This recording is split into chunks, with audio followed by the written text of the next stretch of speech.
గోవిందరావు గారు ఇంట్లో లేరు. జయమ్మ లోపల ఉంది. నందకుమార్ ఉదయమే యూనివర్సిటీకి వెళ్ళిపోయాడు. కృష్ణకిరీటి ఇంకా వెళ్ళలేదు. అతని కోసం కారు సిద్ధం చేసి డ్రైవర్ ఎదురు చూస్తున్నాడు. కృష్ణకిరీటి మేడమిట్లు దిగుతుంటే అంతవరకు నిశ్శబ్దంగా ఉన్న ఫోన్లో చలనం వచ్చి దగ్గరికి రమ్మని పిలిచింది. అతనికో మాట చెప్తాను అంటూ కృష్ణకిరీటి విసుగ్గా నుదురు చిట్లించి దగ్గరికి వెళ్ళి రిసీవర్ అందుకున్నాడు. హలో అంటూ. అంతే, అవతలి కంఠం వినిపించగానే అతని ముఖంలో విసుగు మాయమైంది. ఆహా అలాగా, అయితే నేను ఈరోజే బయలుదేరి మెడ్రాస్ వస్తానంటూ చెప్పి రిసీవర్ క్రెడిల్ చేసి తిన్నగా వీధి గుమ్మం వైపు వెళ్ళాడు. కారులో ఇండస్ట్రీకి వెళ్ళి అక్కడ త్వరగా పని ముగించుకుని నందకుమార్కి ఫోన్ చేసి తన మెడ్రాస్ వెళ్తున్నట్టు చెప్పి ఇంటికి వచ్చి భోజనం చేసి ఆదరాబాదరాగా ప్రయాణమయ్యి కారులో ఎయిర్పోర్ట్కి వెళ్ళాడు. ఆ రోజు మద్రాసులో దిగినతను మర్నాడు మూడవ నాడు కూడా ఉండిపోయాడు. అర్జెంటు పని ఉండి పని పూర్తి చేసుకుని హైదరాబాద్ బయలుదేరాడు. అక్కడ అర్జెంటుగా ఒకరిని కలుసుకుని మాట్లాడవలసిన పని ఉంది. అక్కడ హోటల్లో దిగి అతన్ని ఎవరినో కలుసుకోవాలనుకుంటే అతను పని మీద ఢిల్లీ వెళ్ళాడు. ఆ మరుసటి రోజు వస్తాడని చెప్పారు.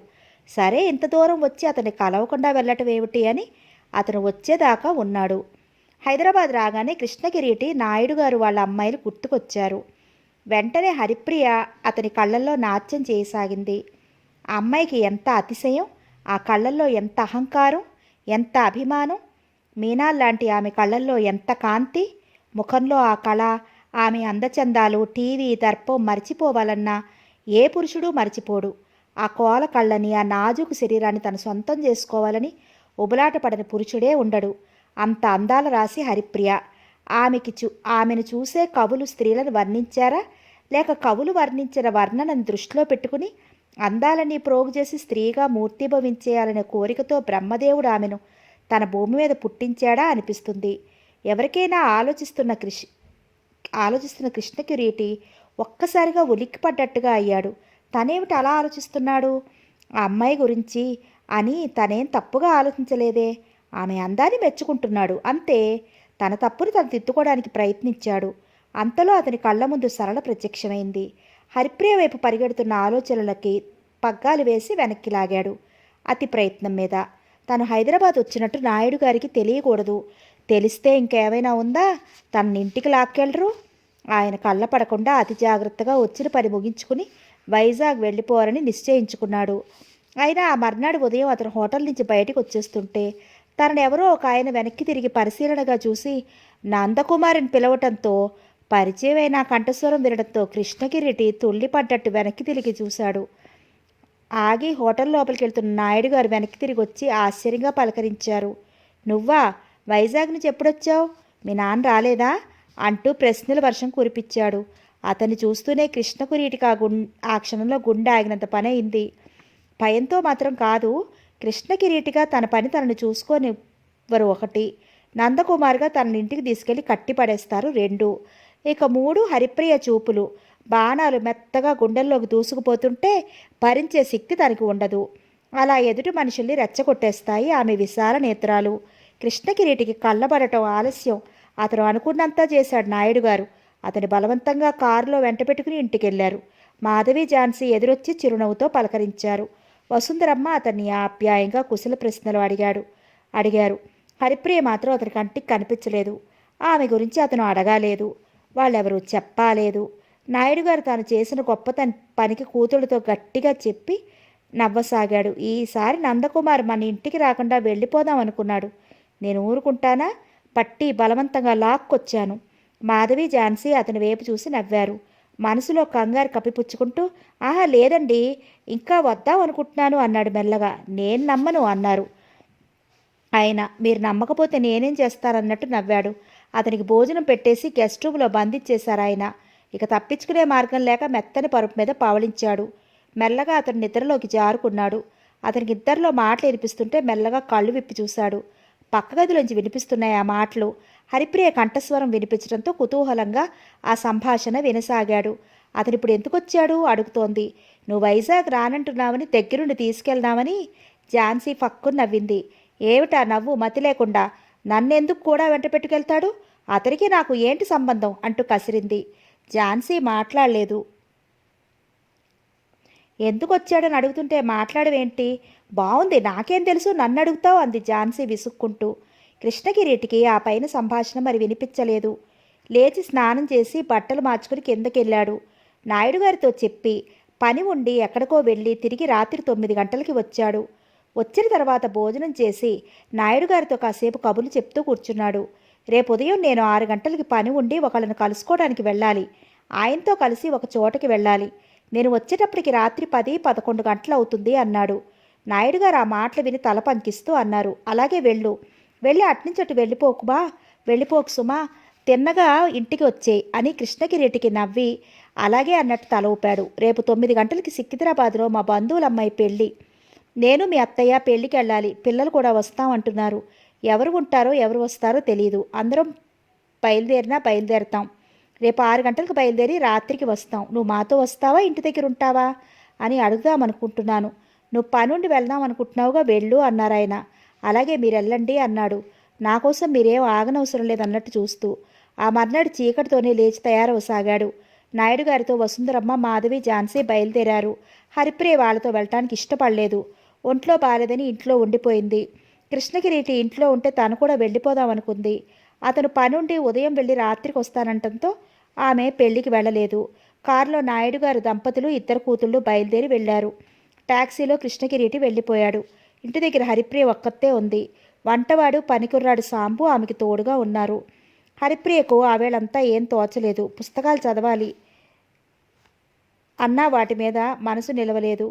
ట్రాన్సిస్టర్ ఆన్ చేసి పాటలు విందామని కొంచెంసేపు విన్నాక ఆమెకు విసుగు అనిపించి ఆఫ్ చేసింది. అలా 12 గంటలయ్యింది. సాంబు వచ్చి భోజనానికి పిలిస్తే వెళ్ళి భోజనం చేసి వచ్చింది. బద్ధకంగా ఉంటే అలా కళ్ళు మూసుకుని పడుకుంది. అంతే, ఒళ్ళు తెలియకుండా నిద్ర పట్టేసింది.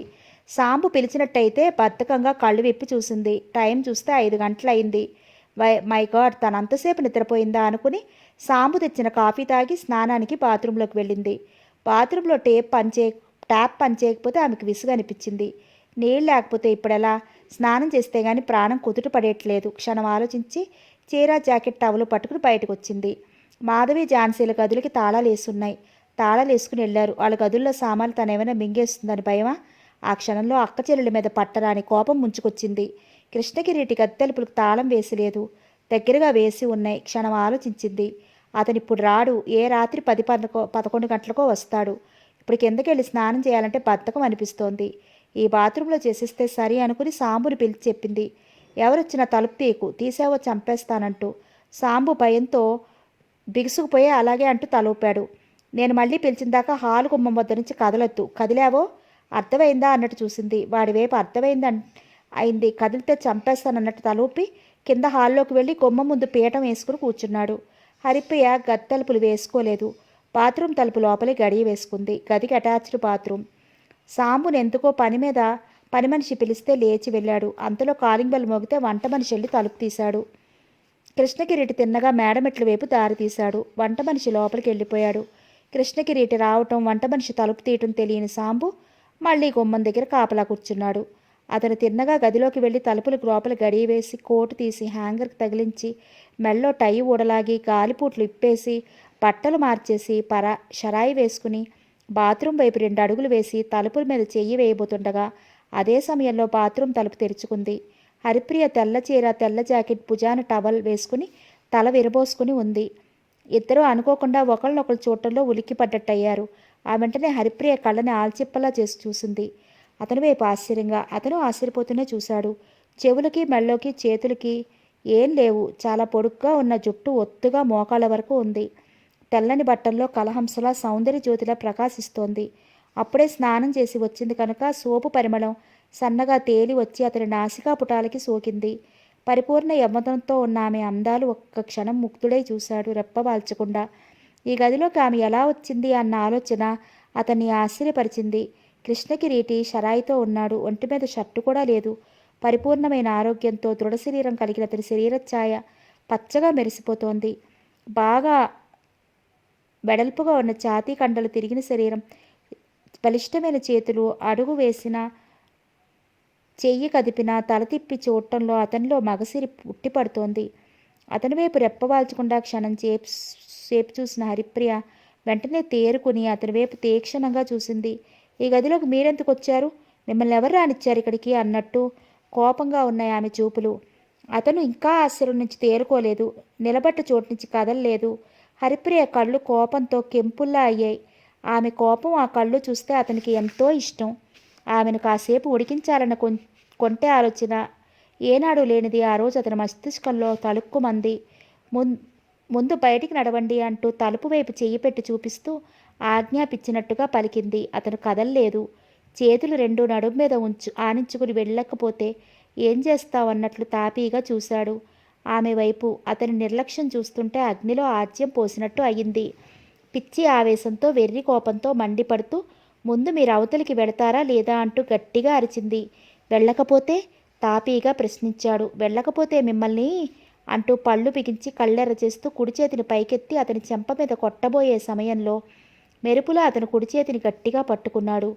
ఒక్క చేత్తో చాలలేక రెండో చేతిని ఉపయోగించి అతని పట్టు విడిపించుకోవాలని ప్రయత్నించింది. తనను పట్టు వదలకుండా ఆమె కుడి చేతిని తన కుడి చేత్తో కలిపి గట్టిగా పట్టుకుని వెనక్కి ఒక్క తిప్పు తిప్పాడు. అంతే. హరిప్రియ బొమ్మలా గిరుక్కుని తిరిగింది. ఆమె చెయ్యి వదలకుండా ఆమెను దగ్గరగా లాక్కున్నాడు. హరిప్రియ వీపు కృష్ణకిరీటి కుండెలకి హత్తుకుంది. నడుం దగ్గర ఉన్న అతని చెయ్యి కదలకుండా అలాగే పట్టుకోవడంతో మండిపడుతూ తన రెండు చేతులతో గిల్లేసి రక్కేసి కొట్టింది. ఆమె కోపానికి అతను గట్టిగా నవ్వాడే కానీ వదల్లేదు. హరిప్రియ అతని పట్టు వదిలించుకోవాలని తెగ గింజుకుని రబ్బర్లా సాగినా ఆమె ప్రయత్నం ఫలించలేదు. పువ్వులాంటి మృదువైన శరీర స్పర్శకు కృష్ణకిరీటి నరాల్లోకి పాకి శరీరమంతా అమృతవాహిని ప్రవహించసాగింది. అతని మనసులో మధురమైన ఊహలు పరంపరగా అతని చుట్టేసి ఉక్కిరిపిక్కిరి చెయ్యసాగాయి. ఆమెను తనను అభిముఖంగా తిప్పుకుని గుండెలకు హత్తుకునే లోపే మెరుపులా అతని తప్పించుకుని గుమ్మం వైపు పరిగెత్తింది. ఒక్క ఉదుటిన ఆమెను అందుకుని తలుపు తెరవకుండా ఆపేశాడు. ఒళ్ళు తెలియని కోపంతో చేతులు విదిలించుకుని అతని చెంప చెల్లుమనిపించింది. అంతే. ఇద్దరూ ఒకరినొకరు పరీక్షగా చూసుకుంటూ శిలాప్రతిమల్లా నిలబడిపోయారు. ఆమె కళ్ళు కోపంతో ఎరుపు రంగుకు మారాయి. నువ్వు నన్ను చెంపదెబ్బ కొడతావా? నీకెంత ధైర్యం? అన్నట్లు కోపంగా తీక్షణంగా చూశాడు. ముందు తలుపు తీస్తారా లేదా? పిచ్చి ఆవేశంతో ఒళ్ళు తెలియని కోపంతో అరిచింది. తీయను, మొండిగా దృఢంగా వెలువడింది అతని కంఠస్వరం. తీయరు అంటూ రెండు చేతులు గోళ్లతో అతని ముఖాన్ని రక్కబోయింది. అది అతను ముందే ఊహించినట్టు ఆమె రెండు చేతులు కలిపి గట్టిగా బంధించి గింజుకుంటున్న లెక్క చేయక హరిప్రియను రెండు చేతులతో లేవనెత్తి మంచం మీద పోతుంటే ఆమె గింజుకోవడంతో అతన్ని కరవాలనుకోవడంతో ఆమెను మంచం మీద వెయ్యబోతున్న అతడు తూలి హరిప్రియతో పాటు మంచం మీద పడ్డాడు. ఆమె స్పర్శకు, ఉచ్ఛ్వాస నిశ్వాసాలకు, ఆమె శరీరంలోని వేడికి అతనిలో పురుష సహజమైన కోరికలు బుసలు కొట్టాయి. ఒక్క క్షణం తనని తాను మర్చిపోయి ఆ కోమలమైన శరీరాన్ని కోరికతో గుండెలకి హత్తుకున్నాడు. అతనికి ఎదురు తిరిగి తప్పించుకోవాలని పెరుగులాడిన హరిప్రియను ఒంట్లోని శక్తినంతా ఎవరో లాక్కున్నట్టు అయి అలసిపోయిన ఆమె ఇక అతనికి ఎదురు తిరిగే శక్తి లేక కృష్ణకిరీటికి లొంగిపోయింది. సమయం గడిచింది. అతను ప్రేమగా ఆమె ముంగురులు సవరించి చెంపలు నిమిరి లేచి కూర్చున్నాడు. ఆమె మొగ్గలా ముడుచుకుని పడుకుంది. ఆమెను చూస్తుంటే అతనికి జాలేసింది. అతనిలో పంతం, పౌరుషం, కసి, కోపం కరిగిపోయి తనపై తనకి ఏహ్యభావం కలిగింది. ఆమె పట్ల తను పశువులా ప్రవర్తించిన ప్రవర్తనకు సిగ్గుపడ్డాడు. తన తొందరపాటికి పశ్చాత్తాపపడ్డాడు. ఎప్పుడూ ఏ అమ్మాయిని చూసినా చలించని తన మనసు ఈరోజు ఇలా వివేకాన్ని కోల్పోయింది. ఆమె అందచందాల ముందు తన నిగ్రహం, వివేకం మోకరిల్లాయి. టవల్ అందుకుని బాత్రూమ్ వైపు వెళ్ళాడు. అతను స్నానం చేసి తిరిగి వచ్చేసరికి ఆమె మంచం మీద కాళ్ళు రెండు మునగ తీసుకుని కూర్చుని మోకాల మీద తల అంచి వెక్కి వెక్కి ఏడవసాగింది. అతనికి ఆ క్షణం నిజంగా జాలి వేసింది. ఏడుస్తున్న ఆమెను ఓదార్చి కళ్ళు తుడిచి గుండెలకు హత్తుకోవాలనుకున్నాడు. హరి లాలనగా మృదువుగా పిలిచాడు. ఆమె పలకలేదు, తలెత్తి చూడలేదు. హరి అంటూ ఆమె భుజంపై చెయ్యి వేశాడు. చివ్వున తల ఎత్తి చూసింది. కన్నీళ్లు నిండి ఎర్రగా ఉన్న ఆమె కళ్ళు కెంపుల్లా మెరుస్తున్నాయి. హరి, ఏడుస్తున్నావా? చచా అంటూ ఆమె కళ్ళు తొడవబోయాడు. ఆగండి అంటూ బిగ్గరగా అరుస్తూ తోక తొక్కిన త్రాచులా బుస్సుమంది. కళ్ళ వెంట నిప్పులు కురిపిస్తూ అంది. ముందు ఇక్కడి నుంచి తక్షణం బయటికెళ్ళండి, పిచ్చి కోపంతో ఆజ్ఞాపిస్తున్నట్టుగా పలికింది ఆమె కంఠస్వరం. అతను ఒక్క క్షణం అలాగే నిలబడిపోయి ఆమె వైపే రెప్పవాల్చకుండా చూస్తూ అన్నాడు. హరి, నన్ను క్షమించు. నిజంగా నా తొందరపాటుకి సిగ్గుపడుతున్నాను. నన్ను నమ్ము. నీకు నా వల్ల ఎలాంటి అన్యాయం జరగదు. మా అమ్మ నాన్నగారిని ఒప్పించి నిన్ను నా అర్ధాంగిగా చేసుకుంటాను. కోపాన్ని దుఃఖాన్ని దిగమింగుకుంటూ ఆమె మౌనం వహించింది. హరి, నా ప్రవర్తనకు నిన్ను క్షమాపణ కోరుకుంటున్నాను. నిన్ను నేను పెళ్లి చేసుకుంటాను దృఢంగా వెలువడింది ఆ కంఠస్వరం. పెళ్లి అనే మాట వినగానే అతని వైపు కంపరంగా జుగుప్సగా చూసింది. కృష్ణ కిరీటి ఆమె చూపులకు ఒక్క క్షణం దెబ్బతిన్నట్టయ్యాడు. పెళ్ళి, ఆ మాట ఉచ్చరించడానికి మీకు సిగ్గులేదు? పశుబలంతో నా శరీరాన్నైతే లొంగ తీసుకున్నారు కానీ నా మనసును మీరు ఎప్పుడూ లొంగ తీసుకోలేరు. నా ప్రేమానురాగాలను జయించి నా హృదయ సామ్రాజ్యానికి చక్రవర్తి మీరు ఎప్పటికీ కాలేరు. కృష్ణ కిరీటి ఆ మాటలు వింటూనే దెబ్బతిన్నట్లు అయ్యి సూటిగా ఆమె కళ్ళల్లోకి కుచ్చి చూశాడు. మర్యాదగా ఇక్కడి నుంచి వెళ్ళండి. ఇక మీరు నా జీవితంలో నా మాట ఎత్తినా నా వైపు కన్నెత్తి చూసిన మర్యాద దక్కదు. తక్షణం ఈ ఇంటి నుంచి వెళ్ళిపోండి. మీరు ఇంకా ఇక్కడే ఉంటే నేను ఒక్క నిమిషం కూడా భరించలేను. వెళ్ళండి ఇక్కడి నుంచి అంటూ గట్టిగా అరుస్తూ మోకాళ్ళ మీద తల అంచి పోరున ఏడవసాగింది. కృష్ణ కిరీటి క్షణం అలాగే నిలబడి తనలో తాను ఏదో ఆలోచించుకుని దృఢ నిశ్చయానికి వచ్చినట్టు తల పంకిచ్చి వెంటనే డ్రెస్ మార్చుకుని తన సూట్ కేసు సర్దుకుని చేత్తో పట్టుకుని గుమ్మం వైపు వెళ్ళబోతూ ఆగి ఆమె వైపు చూస్తూ అన్నాడు, ఇందాక నువ్వు అన్నావే ఆ మాటలనే కొద్ది రోజుల తర్వాత ఉపసంహరించుకుని పశ్చాత్తాపపడి వెతుక్కుంటూ నా కాళ్ళ దగ్గరికి వస్తావు.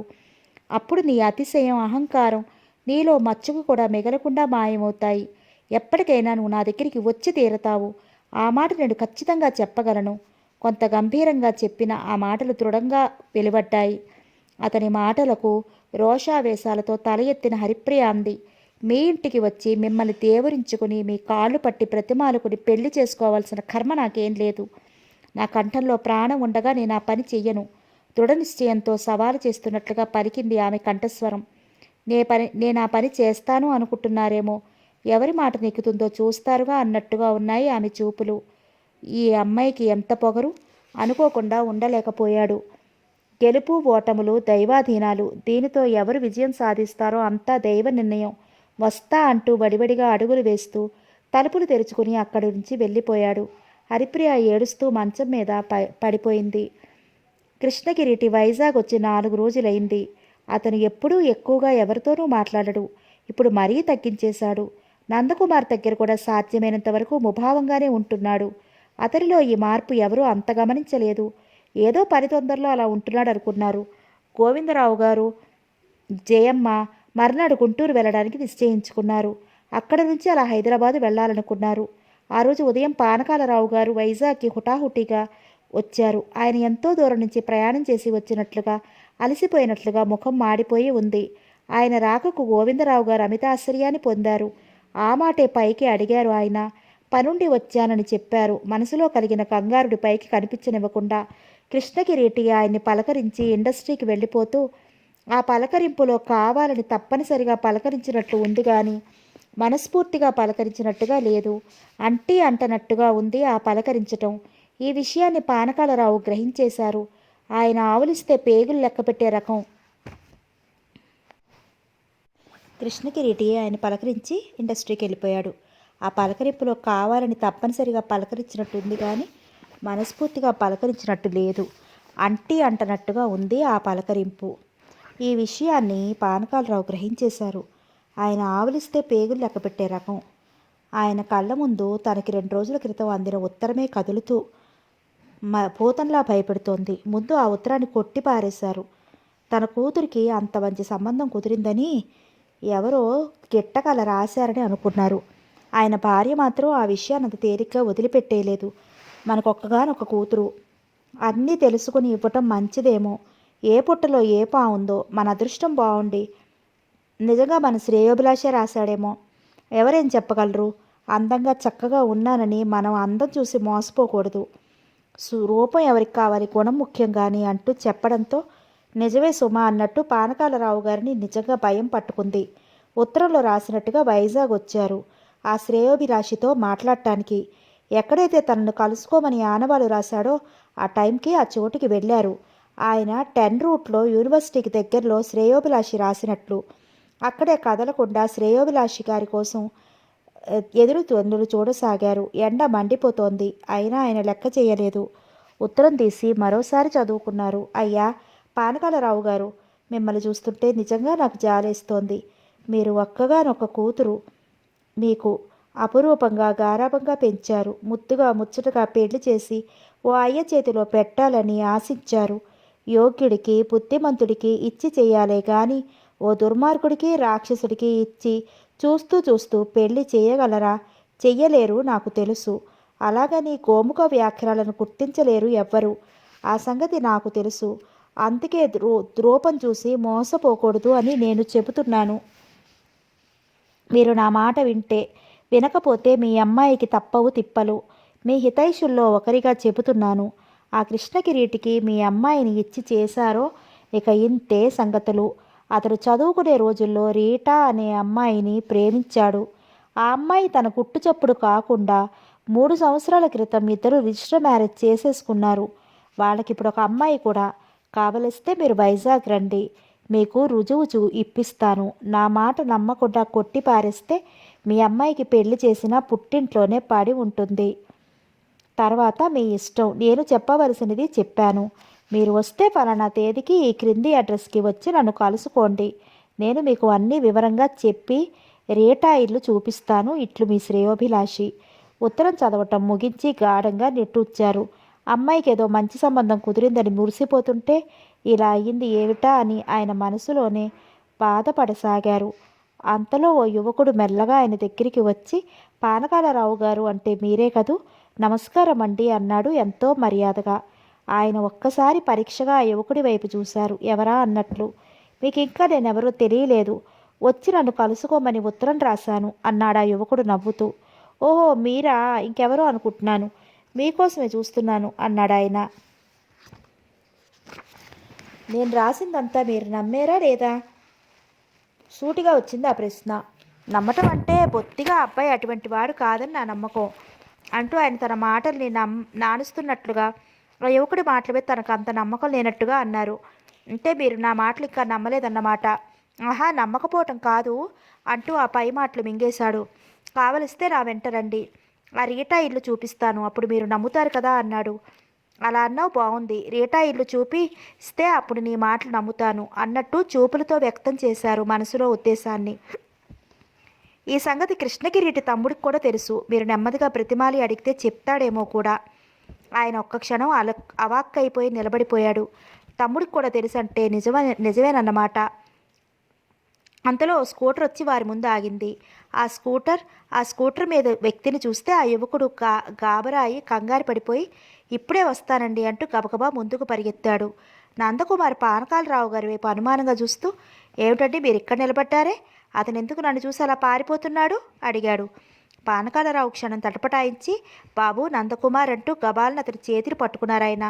అతనికి ఏం అర్థం కాలేదు. ఏమిటండి, ఏమైంది అసలు? బాబు, నేను ఒక మాట అడుగుతాను, నువ్వు నిజం చెప్పాలి అంటూ బ్రతిమాలాడు.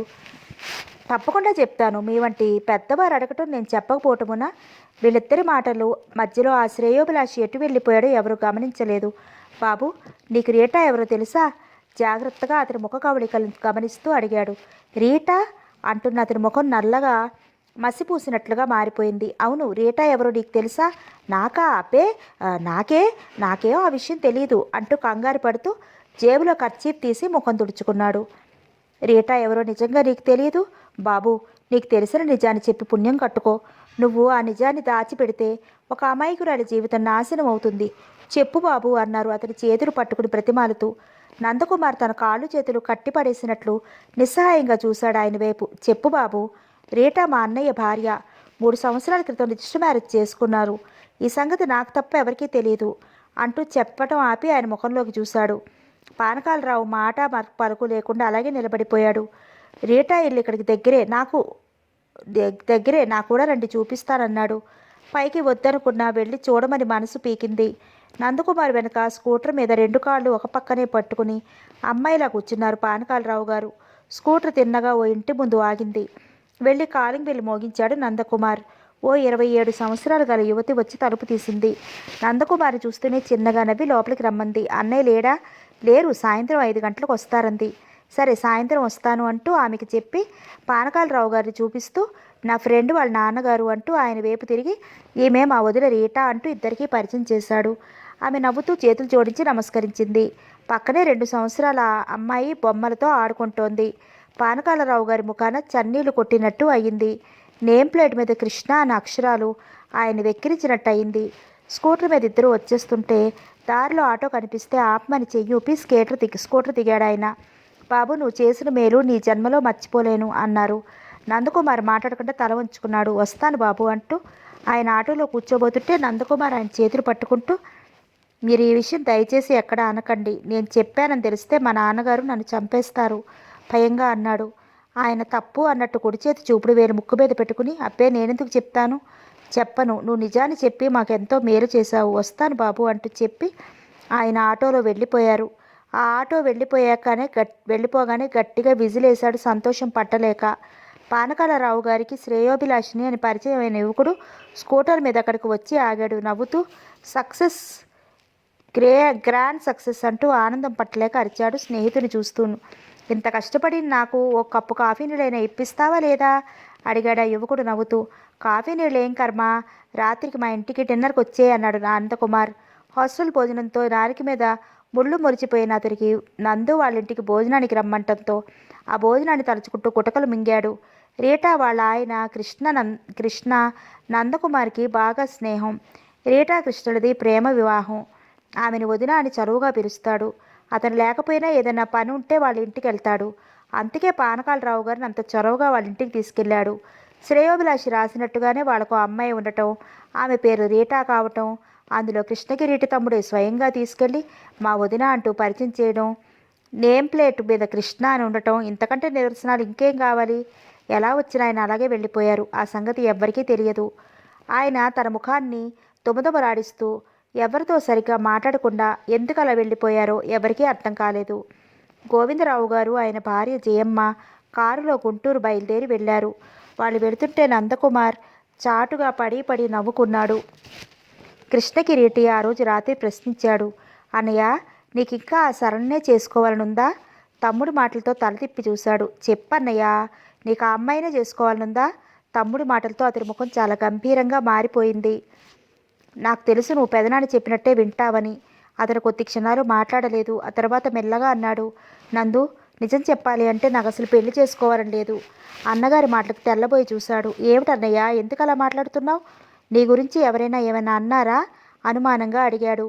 తను ఆ సంబంధం విషయంలో ఆడిన నాటకం సంగతి అతనికి తెలిసిపోయిందేమో, తెలిసి అలా మాట్లాడుతున్నాడేమో అని అతని గుండెలు లప్టప్ మరి కొట్టుకోవడం మొదలెట్టాయి. భయంగా అన్నగారి ముఖంలోకి చూశాడు. నీకు తెలియదు నందు, నా గుండెల్లో ఎంత బాధ ఉందో. అన్నయ్య ఆశ్చర్యంగా చూశాడు. కృష్ణకిరీటి సోఫాలో వెనక్కి చేరబడి కాళ్ళు టీపాయ్ మీద బార చాపి కళ్ళు మూసుకున్నాడు. అతను ఏదో విషయం గురించి బాధపడుతున్నట్లు ముఖం ఎర్రగా కందిపోయింది. ఫాల భాగం మీద నరాలు కాస్త పొంగినట్లుగా కనిపించసాగాయి. అన్నయ్య, ఎందుకలా ఉన్నావో చెప్పు ప్రతిమాలినట్టుగా అడిగాడు. ఒక్కసారి కళ్ళు తెరిచి తమ్ముడి వైపు చూసి విషాదంగా నవ్వాడు. నేను బాధపడుతున్న విషయం ఒకళ్ళకి చెప్పినందువల్ల ప్రయోజనం లేదు. కొందరు తమకి తాము ఎంతో తెలివైన వాళ్ళమని గొప్పగా గర్వంగా మురిసిపోతారు. అంత తెలివైన వాళ్ళు కూడా ఏదో ఒకరోజు తప్పు చేయక మానరని ఇప్పుడు తెలుసుకున్నాను. మనిషి తనను తాను నమ్ముకుని ఒక్కో టైంలో ఎంత అవివేకంగా ప్రవర్తిస్తాడో నాకు తెలిసింది ఇప్పుడు. అన్నగారు మాట్లాడుతున్న మాటలకు అర్థం ఏమిటో నందుకి ఎంత ఆలోచించి బుర్ర బద్దలు కొట్టుకున్నా తెలియలేదు. అలా చూస్తూ ఉండిపోయాడు. సరే, నువ్వు వెళ్ళి పడుకో అంటూ కృష్ణకిరీటి మేడ మీదికి దారి తీశాడు. అసలు విషయం ఏమిటో కనుక్కోవాలని నిశ్చయించుకున్నాడు నందు. చలపతిరావు దంపతులు గోవిందరావు దంపతుల రాకకు ఎంతో సంతోషించారు. అన్నదమ్ములు ఇద్దరు హాల్లో కూర్చుని పాతాకాని కొడితే తోడి కోడళ్ళిద్దరూ గదిలో కూర్చుని కబుర్లలో పడ్డారు. మర్నాడు నలుగురు కలిసి పానకాలరావు గారి ఇంటికి వెళ్ళారు. ముందుగా కబురు చేసినా గాని పానకాలరావు గారి ఇంటి దగ్గర లేరు. ఆవిడ ఉంది. కూతుర్ని లోపల కూర్చోబెట్టేసి వీళ్ళ దగ్గరికి వచ్చింది. అమ్మాయి లోపల ఉందా అనసూయమ్మ అడిగింది. తలనొప్పిగా ఉందని పడుకుంది, ముభావంగా అంటీ ముట్టనట్టుగా చెప్పింది. అంతేగాని లోపలికి వెళ్ళి పిలుచుకొచ్చే ప్రయత్నం ఏమీ చేయలేదు. తోడికోడలిద్దరూ ముఖముఖాలు చూసుకున్నారు, ఏమీ అర్థం కాక. అంతకుముందైతే కాఫీలతో పాటు ప్లేట్ల నిండా స్వీట్సు, చిప్సు ఎన్నో రకాలు టేబుల్ మీద పేర్చేసేవారు. ఈరోజు ఒట్టి కాఫీలే అందరికీ ఇచ్చారు. వాళ్ళెందుకో ఈ సంబంధానికి ఇష్టపడటం లేదని గ్రహించేశారు ఆడవాళ్ళు. మగవాళ్ళంత దూరం ఆలోచించలేరు. పానకాలరావు గారు వచ్చాక కబురు చేయండి, రేపు ఎల్లుండో వస్తా అని చెప్పి అంతా కలిసి ఇంటికి వచ్చేశారు. కబురు కోసం చూస్తున్నారు అంతా. పానకాలరావు గారు ఊర్లోనే ఉన్నారని తెలిసింది చలపతిరావు గారికి. ఇంటికి ఫోన్ చేస్తే లేరని చెప్పిచ్చేశారు. ఇంటికి కబురు చేసినా లేరని చెప్పించడంతో గోవిందరావు గారికి, చలపతిరావు గారికి అందరికీ కోపం వచ్చింది. ఏమిటి ఇంత గొప్ప సంబంధం మాకు దొరక్క? ఏమిటి తన ఉద్దేశం? చెప్పులు అరిగిపోయినట్లుగా ఇంటి చుట్టూ తిరిగి కాళ్ళ వెళ్ళా పడ్డాడు. ఇప్పుడేమో ముఖం చాటిస్తున్నాడు. ఇంట్లో ఆడవాళ్ళు మూలుక్కున్నారు. ఏమిటో ఎవరి మనసుల్లో ఏముందో ఎవరికీ అర్థం కాలేదు. నిన్న మొన్నటి వరకు మా అమ్మాయిని మీ కోడలుగా చేసుకోమని ప్రతిమాలాడు. ఇప్పుడు మళ్ళీ ఏం ఆలోచించుకున్నాడో అనుకున్నారు మగవాళ్ళిద్దరూ. ఆ మర్నాడు వాళ్ళకి అందిన తాజా వార్త ఏమిటంటే వాళ్ళ అమ్మాయికి వేరే సంబంధం నిశ్చయిస్తున్నట్లు, 2 రోజుల్లో తాంబూలాలు తీసుకుని ముహూర్తాలు పెట్టుకుంటున్నారని అట. నలుగురిని కనుక్కుంటే నిజమే అని తేలింది. పోని ఏది వచ్చినా మన మంచికే అని ఆ సంబంధం ఎందుకు తప్పిపోయిందో, దీనికంటే మంచి సంబంధం వస్తుందేమో అంటూ తోడికోడలిద్దరూ అనుకున్నారు. బాబు దగ్గర ఆ అమ్మాయి మరీ పొట్టి, ఈడు జోడు సరిగ్గా కుదరలేదు అనుకున్నాను అంది జయమ్మ. నేను అలాగే అనుకున్నాను. బాబుకి ఇష్టమే అని చెప్పగానే మరిక నేనేమీ మాట్లాడలేదంది అనసూయమ్మ. అలా చాలాసేపు వారి కబుర్లు దొర్లిపోయాయి. ఆ ఊళ్ళోనే ఎవరి అమ్మాయో ఉంది అని చెప్తే అంతా వెళ్ళి ఆ అమ్మాయిని చూసి వచ్చారు. ఇంటికి వస్తూనే ఆడవాళ్ళిద్దరూ పెదవి విరిచేశారు. అమ్మాయి తమకు నచ్చనట్టుగా. అమ్మాయి ఎంబీబీఎస్ చదివింది, నల్లగా ఉంటుంది, ముఖంలో కళాకాంతి అనేది లేదు. చేసుకుంటే చదువుని చూసి వాళ్ళిచ్చే కట్నానికి ఆశపడి చేసుకోవాలి. ఆ సంబంధం అంతా వద్దు అనుకున్నారు. గోవిందరావు గారి క్షణం ఆలోచించి చెప్పారు. నా స్నేహితుడు ఒకతను హైదరాబాద్లో ఉన్నాడు. ఆయనకి 3 కూతుళ్ళు ఉన్నారు. ఆ అమ్మాయిలో ఒక అమ్మాయిని మన నందుకి మాట్లాడదామనుకుంటున్నాను. మీరు మా కూడా వస్తే అమ్మాయిలు 3 చూడొచ్చు. మీకు ఆ 3లో ఏ అమ్మాయి అయినా నచ్చితే ఆ సంబంధం కృష్ణకిరీటికి నిశ్చయం చేసేద్దాం. ఏమంటావు అన్నట్టు అన్నగారి ముఖంలోకి చూశారు. చలపతిరావు గారు అలాగే వెళదామనటంతో మర్నాడంతా కలిసి కారులో హైదరాబాద్ బయలుదేరారు. గోవిందరావు గారు నాయుడు గారికి ఫోన్ చేశారు. అంతా బయలుదేరి వస్తున్నట్లుగా. ఈ సంబంధం కాకపోతే దీన్ని మించింది వస్తుంది అని చెప్పలేదు అంది జయమ్మ. అనసూయమ్మ నిజమే సుమా అన్నట్టు తల ఊపింది. చలపతిరావు గారికి కూడా ఈ సంబంధం నచ్చింది. అక్క చెల్లెలిద్దరినీ కృష్ణకిరీటికి, నందకుమార్కి ఇచ్చి చేస్తే ఈ 2 కుటుంబాలు కలతలు లేకుండా కలిసిమెలిసి ఉంటాయని ఆశించారు ఆయన. నాయుడు గారి దంపతులు నలుగురికి ఎంతో మర్యాద చేశారు. నాయుడు గారు 3 కూతుళ్ళని పిలిచి వాళ్ళకి పరిచయం చేశారు. మాధవి, హరిప్రియ, ఝాన్సీ అందరికీ చేతులు జోడించి వినయంగా నమస్కరించారు. చలపతిరావు గారు, గోవిందరావు గారు 3 అమ్మాయిల్ని పరీక్షగా చూశారు. అందంగా, వందనంగా ఉన్నారు అనుకున్నారు మనసులో. జయమ్మ వాళ్ళని చూస్తూనే చెంపకు చెయ్యి ఆనించుకుంది. 3 అందంగా బొమ్మల్లా ఉన్నారు. నందు నిజంగా దుర్మార్గపు పెదవే కాకపోతే ఈ అమ్మాయిలకి ఎన్ని వంకలు పెట్టాడు. నల్లగా రాక్షసుల్లా లావుగా పొట్టిగా ఉన్నారని ఎన్ని చెప్పాడు. ఇంకా నయ్యం వాడి మాటలు నమ్మి వద్దనయ్యలేదు. కృష్ణ గాని తనకి అలా చెప్పకపోతే నిజమని తను నమ్మేసును అనుకుంది ఆవిడ మనసులో. అనసూయమ్మ అయితే వాళ్ళ 3 వైపు రెప్పవాల్చకుండా చూసింది. 3లోకి ఆవిడకి 2వ అమ్మాయి హరిప్రియ ఎంతగానో నచ్చింది. 3 అందంగా ఉన్న హరిప్రియను తన కొడుకు పక్కన చూహిస్తే ఈడు జోడు చక్కగా ఉంటుందనిపించింది. 3లోకి ఈ అమ్మాయి పొడుగ్గా, పాలరాతి బొమ్మలా అందంగా నాజుగ్గా ఉంది అనుకుంది ఆవిడ మనసులో. ఆ రాత్రి భోజనాలు అయ్యాక ఆ గదిలో అనసూయమ్మ, జయమ్మ కూర్చొని నెమ్మదిగా చెప్పుకున్నారు. అక్కయ్య, నీకే అమ్మాయి నచ్చింది అంటూ అడిగింది.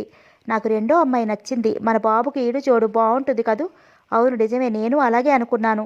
మన బాబుకు ఆ అమ్మాయిని ఇచ్చి చేస్తే బాగుంటుందని అంది జయమ్మ. ఇద్దరూ వాళ్ళ గురించి మాట్లాడుకుంటుంటే అయితే చిన్నమ్మాయి ఝాన్సీని నందుకు మాట్లాడుదామా అంది అనసూయమ్మ. అలాగే అంటూ ఆవిడ ఒప్పుకుంది. వాళ్ళ రాత్రికి వెళ్ళిపోదామంటే వెళ్ళనివ్వలేదు నాయుడు గారి దంపతులు. 2 రోజుల వరకు వెళ్ళడానికి వీల్లేదని గట్టిగా చెప్పేసి బలవంతంగా ఉంచేశారు. మర్నాటితో తోటికోడలిద్దరి నిర్ణయాలు చెల్లాచెదురయ్యాయి. హరిప్రియ జయమ్మను చూస్తూనే కోపంగా మొహం తిప్పుకోసాగింది. ఆవిడ ఉన్న చుట్టుపక్కల ఎక్కడా ఉండటం లేదు. జయమ్మని చూస్తూనే ముభావంగా అదోలా మారిపోయింది. ఈ మార్పు కనిపెట్టినా జయమ్మకి ఎందుకో సరిగ్గా కారణం బోధపడలేదు. అనసూయమ్మ దగ్గర మాత్రం ఎంతో వినయ విధేయతలతో అణుకుగా మసలసాగింది. ఆమెను దగ్గర కూర్చోబెట్టుకుని అన్ని సంగతులు అడిగింది ఆవిడ. నీకు పాటలు ఏమైనా వచ్చా? రావండి, అక్కకొచ్చు, బాగా పాడుతుంది అంటూ మెల్లగా చెప్పింది. నీకు అల్లికలు కుట్లు ఏమైనా వచ్చా? రావండి అంటూ కొద్దిగా సిగ్గుపడింది. పోనీ వంట వచ్చా? రాదన్నట్టు తల తింపి వంచిద తల ఎత్తలేదు పైకి. అనసూయమ్మ నవ్వుకుంది. పోనీలేమ్మా, ఇప్పుడు కాకపోతే తర్వాత అదే వస్తుంది అంది హరిప్రియ తల నిమురుతూ ఆవిడ. జయమ్మ కూడా ఏవేవో ప్రశ్నలు వేయబోతే అందుకు అవకాశం ఇవ్వకుండా అక్కడి నుంచి వెళ్ళిపోయింది. జయమ్మకు అమ్మాయి స్వభావం నచ్చలేదు. చాలా పొగరబోతు పిల్ల అనుకున్నారు ఆవిడ మనసులో. ఆ రోజు సాంబు మేడ మీద కాఫీ పట్టుకొచ్చాడు హరిప్రియకి ఇవ్వటానికి. కాఫీలో చీమ ఉందని వాడు చూడలేదు. ఆమె పరీక్షగా చూసింది. కాఫీలో చీమ, బొద్దింక అంత పెద్దగా. హరిప్రియ కళ్ళకు కనిపించడంతో కాఫీ కప్పు నేల మీదకి విసిరి కొట్టింది. బుద్ధి లేదు, కళ్ళు కనిపించడం లేదు, డర్టీ ఫూల్ అంటూ అరిచింది. సాంబు హరిప్రియ కేకలకి గడగడలాడిపోయాడు. పని మనిషి వచ్చి గాజు పొంకిలు ఏరేసి కింద ఒలికిన కాఫీని తుడిచేసి తడికొట్టుతో ఊడిచేసింది. అనసూయమ్మ, జయమ్మలకు ఈ విషయం తెలిసి బుగ్గను వేలుంచుకున్నారు. ఆడపిల్లకి మరీ ఇంత అహంకారమా అని. ఏమైనా హరిప్రియ చాలా గర్విష్టి అని చెప్పుకున్నారనే కంటే జయమ్మ ఆవిడతో చెప్పింది అనటం న్యాయం. అప్పుడే అనుకున్నారు రెండో అమ్మాయి వద్దు, పెద్ద అమ్మాయిని బాబుకు మాట్లాడి ఆఖరి అమ్మాయిని నందుకు మాట్లాడదామని. ఆ రోజు అందరూ హాల్లో కూర్చుని పెళ్లి విషయాలు మాట్లాడుకుంటున్నారు. గోవిందరావు గారు అన్నారు, మీరంతా నేను చెప్పినట్టు వింటామంటే ఒక మాట చెప్తాను, వింటారా అన్నట్టు చూశారు అందరి వైపు. అందరూ వింటామన్నట్టు ఒప్పుకున్నారు. ముందు నాయుడు గారికి చెప్పారు ఆయన, నువ్వు చెల్లెమ్మని ముగ్గురు అమ్మాయిల్ని వెంట పెట్టుకుని 4 రోజుల్లో బయలుదేరి వైజాగ్ రా. మా అబ్బాయిల దగ్గర పెట్టి మరి మేము ఒక నిర్ణయానికి వచ్చి సంబంధం నిశ్చయం చేసేసుకుందాం. మరో అమ్మాయికి అక్కడే ఏదో మంచి సంబంధం చూసేద్దాం. ఇక మా అబ్బాయిల పెళ్ళిళ్ళ సమస్యలు, మీ అమ్మాయిల పెళ్ళిళ్ళ సమస్యలు ఉండవు అంటూ చలపతి గారు తిరిగి, ఏ అన్నయ్య, నా మాటలు నీకు నచ్చాయా? నువ్వు వదిన నాయుడు గారు వాళ్ళు వచ్చేటప్పటికి వైజాగ్ రండి. ఏమ్మా చెల్లెమ్మ అంటూ వసుంధరమ్మని, ఏం వదిన అంటూ అనసూయమ్మని అడిగారు. అందరూ ఆయన మాటలకు అలాగే వైజాగ్ వస్తామంటూ తలూపారు. మర్నాడంతా కారులో గుంటూరు బయలుదేరి వెళ్ళిపోయారు. ఒక వారం రోజుల్లో అంతా కలిసి వైజాగ్ వస్తామని చెప్పారు నాయుడు గారు వాళ్ళతో. ఆ మాట వినడంతో హరిప్రియ గుండె ఆగినంత పని అయింది. తల్లిదండ్రులు ఇంటికి వచ్చాక నందకుమార్ ఈ విషయం వింటూనే నెత్తిరి చేతులు వేసుకున్నాడు. వాళ్ళొస్తే ఎలా భగవంతుడా అని. తను వైజాగ్ వెళ్ళలేదన్న విషయం తెలిసిపోతుంది. అన్నయ్య పేరు నందకుమార్ కాదు, కృష్ణకిరీటి అని తెలియగానే ఆ నాయుడు గారు తండ్రితో చెప్పేస్తే తండ్రి తనను కాళ్ళు చేతులు విరక్కొట్టేస్తాడు. ఇంకేమైనా ఉందా? ఆ వచ్చిన వాళ్ళ ఎదురుగా ఈ అవమానం జరిగితే తను ఏ రైలు కింద బుర్ర పెట్టాల్సిందే. నందకుమార్కి ఆలోచిస్తున్న కొద్దీ మతిపోయింది. ఇప్పుడు ఏం చేయాలి? వాళ్ళు వైజాగ్ రాకుండా ఎలా ఆపటం? అన్నయ్య తలుచుకుంటే చేయగలడేమో. అన్నయ్యని అడిగితే కృష్ణకిరీటి భోజనం చేసి తీరిగ్గా కూర్చుని పేపర్ చదువుకుంటుంటే వెళ్ళి అతనికి ఎదురుగా కూర్చుని అడిగాడు, అన్నయ్య నువ్వు ఈ సంగతి విన్నావా? పేపర్లోంచి తలపైకి చూసి ఏ సంగతి అడిగాడు. నాయుడు గారి కుటుంబం అంతా ఒక వారం రోజుల్లో మన ఇంటికి వస్తున్నారని. ఆ మాట వింటూనే అతని ముఖంలో రంగులు త్వరగా మారాయి. ముందు అతని ముఖం తెల్లగా రక్తం లేనట్టు పాలిపోయింది. ఆ తరువాత జరిగిన సంఘటన గుర్తుకు వస్తూనే ఎర్రగా కందగడ్డలా మారిపోయింది. నాయుడు గారు వాళ్ళంతా ఇక్కడికి వస్తే ఎలా? నందకుమార్గా తను వాళ్ళకి పరిచయం కావటం, నాకు ఆ విషయం తెలుసుకుంటే అంతా తన గురించి ఏమనుకుంటారు? ఆలోచన రాగానే నల్లగా మారింది అతని ముఖం. నిజమా? తమ్ముడు చేయి గట్టిగా పట్టుకుని అడిగాడు. నిజం అన్నయ్య. అయితే ఇప్పుడు ఏం చేద్దాం? నీ గురించి ఏమని చెప్పమంటావు అన్నట్టు తమ్ముడి వైపు చూశాడు. అన్నయ్య, నువ్వే నన్ను రక్షించాలి. ఈ సంగతి నాన్నకు తెలిస్తే నా వీపు చీరేస్తారు. పెదవ వీపు పోతే పోయింది. అందుకు నేను జడవటం లేదు. ఆ వచ్చే ముగ్గురు అమ్మాయిలు ఎదురుగా ఏవైనా అంటే మాత్రం కత్తితో నా పేక నేనే తెగ కోసేసుకుంటాను. కృష్ణకిరీటి ఏమీ మాట్లాడలేదు. అన్నయ్య అంటూ చేతులు జోడించి దండం పెట్టాడు అతనికి. నన్నేం చేయమంటావు చెప్పు. నీకంటే ముందు నేను చిక్కులో పడతాను. నీ తెలివి తక్కువతనం ఇంతవరకు లాక్కొచ్చింది. అప్పుడే నువ్వు హైదరాబాద్ వెళ్ళుంటే ఈ సమస్య ఉండకపోను. వాళ్ళు వస్తున్నారని మనకి భయం ఉండకపోను. వాళ్ళు వైజాగ్ వచ్చి మన నెత్తిన కూర్చుంటారని నాకేం తెలుసు? కోపంగా అన్నాడు. అతనికి నాయుడు గారి కుటుంబం అంటే ఒళ్ళు మండిపోతోంది. కృష్ణకిరీటి మాట్లాడలేదు. అన్నయ్య ఇప్పుడు ఏం చేద్దాం? జాలిగా ముఖం పెట్టాడు. సరే వాళ్ళు రాని చూద్దాం అన్నాడు శాంతంగా. ఏమిటి? వాళ్ళు వచ్చాక చూస్తావా అన్నట్టు చూశాడు అన్నవైపు. పులి ఎదురుగా నిలబడితే ఈ పులి నన్ను మింగేస్తుంది అన్నయ్య అని అంటే సరే మింగని, అప్పుడు చూద్దాం అన్నట్టుంది అన్నయ్య వాలకం. నందకుమారికి మొట్టమొదటిసారిగా అన్నయ్య మీద ఒళ్ళు మండింది. అసలు సంగతి తెలిస్తే తండ్రి అన్నయ్యనేమి అనడు, తన తోలు చేస్తాడు. అతడి గుండెల్లో దడ పట్టుకుంది. నాయుడు గారి కుటుంబాన్ని వైజాగ్ రాకుండా ఎలా ఆపటవా అని చురుగ్గా ఆలోచించసాగాడు నందు. కృష్ణకిరీటి ఆఫీస్ రూమ్లో కూర్చుని ఏవో కాగితాలు చూసుకుంటుంటే అజయ్ వచ్చాడు. అతన్ని చూస్తూనే నవ్వుతూ, ఏమిటి ఇలా వచ్చావు? కూర్చో అంటూ ఎదురుగా కుర్చీ చూపించాడు. అజయ్ ఆ కుర్చీలో కూర్చుంటూ, నువ్వు ఈ మధ్య ఎక్కడా కనిపించడం లేదే అడిగాడు. క్షణం తీరిక లేదు. అందులో మరో ఇండస్ట్రీ ఫ్రెండ్స్తో కలిసి పెడదామనుకుంటున్నాను. ఆ పనుల హడావుల్లో ఉన్నాను అంటూ చెప్పాడు. ఇంకేంటి సంగతులు అంటూ నవ్వాడు అజయ్. ఏమున్నాయి, నువ్వే చెప్పాలి ఏంటో నవ్వి అన్నాడు. మాటల సందర్భంలో ఒక పావుగంట తర్వాత కృష్ణకిరీటి చెప్పాడు. నాయుడు గారు కుటుంబంతో సహా ఎల్లుండి బయలుదేరి వైజాగ్ వస్తున్నారు. ఎంతో తాపీగా మామూలుగా చెప్పాడు. ఆ మాటలు వింటూనే అజయ్ కళ్ళల్లో ఆనందం తలుక్కున మెరిసి మాయమే ఆ కళ్ళల్లో ఆశ్చర్యం చోటు చేసుకుంది. వాళ్ళు వస్తే ఇప్పుడు ఎలా అన్నట్టు చూశాడు. కృష్ణకిరీటికి ముఖ కవళికలను బట్టి ఎదుటి వాళ్ళ మనసులో విషయాల్ని కనిపెట్టగల శక్తి అతనికి ఉంది. వాళ్ళు వస్తే నీ పేరు నందకుమార్ కాదని తెలిస్తే సందేహం వెళ్ళబుచ్చాడు. ఏం చేస్తాం తెలియని అంటూ నవ్వాడు. పోనీ నువ్వు వాళ్ళకి ఇదంతా ఫోన్ చేసి ముందుగా చెప్పేస్తే చేసింది తప్పు అయిందని వెళ్ళి వాడిని ప్రాధేయపడినట్టు అవుతుంది. నేను తప్పు చేయనప్పుడు అది నా వల్ల కాదు. అలా ఒకరిని ప్రాధేయపడటం నాకు ఇష్టం లేదు. మరి ఏం చేద్దామని నీ ఉద్దేశం? సరే వాళ్ళు రాని అప్పుడు చూద్దాం.